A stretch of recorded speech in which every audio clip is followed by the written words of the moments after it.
Telangana CM Revanth భద్రతా విషయంలో రాష్ట్ర ప్రభుత్వం కీలక నిర్ణయం తీసుకుంది. భద్రతా సిబ్బందిని పూర్తిగా మార్చివేస్తున్నామని బుధవారం నాడు ఒక ప్రకటనలో తెలిపింది. సీఎం రేవంత్ రెడ్డి సెక్యూరిటీపై ఇంటెలిజెన్స్ బ్యూరో స్పెషల్ ఫోకస్ పెట్టింది. మాజీ సీఎం కేసీఆర్ దగ్గర పనిచేసిన ఏ ఒక్క అధికారిని కానీ సిబ్బందిని కానీ రేవంత్ దగ్గర పెట్టొద్దని ఆదేశాలిచ్చింది. సీఎం రేవంత్ రెడ్డికి సంబంధించి వ్యక్తిగత అధికారిక సమాచారం లీక్ అవుతుందని తెలిసింది.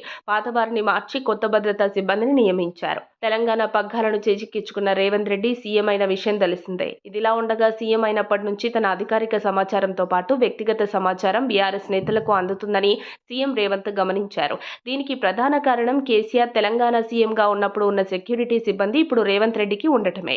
సీఎం రేవంత్ యొక్క సమాచారాన్ని వీరు కేసీఆర్ కు బీఆర్ఎస్ నేతలకు చేరవేరుస్తున్నారని అనుమానంతో వారందరినీ సీఎం యొక్క సెక్యూరిటీ నుంచి తొలగించింది ఇంటెలిజెన్స్ బ్యూరో. దావోస్ పర్యటన ముగిసిన తర్వాత సీఎం రేవంత్ రెడ్డి ఇంటి వద్దే ఉంటున్నారు. భద్రతా సిబ్బంది గురించి అధికారులతో చర్చించారని తెలుస్తోంది. ఈ రోజు సీఎం రేవంత్ రెడ్డి సచివాలయానికి వస్తారని సమాచారం.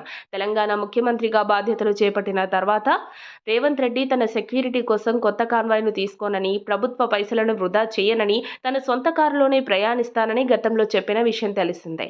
తాజాగా సీఎం రేవంత్ రెడ్డి భద్రతా బలగాలను మార్చిన ఇంటెలిజెన్స్ బ్యూరో సీఎం కాన్వాయ్లో మార్పులు చేసింది. సీఎం రేవంత్ కాన్వాయ్లోని అన్ని కార్లు నలుపు రంగులోకి మార్చింది.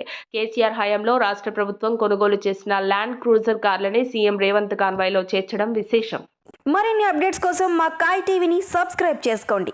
మా వీడియో కనుక మీకు నచ్చినట్లయితే లైక్ చేయండి, షేర్ చేయండి. మీ విలువైన అభిప్రాయాలను కామెంట్ బాక్స్లో తెలియజేయండి.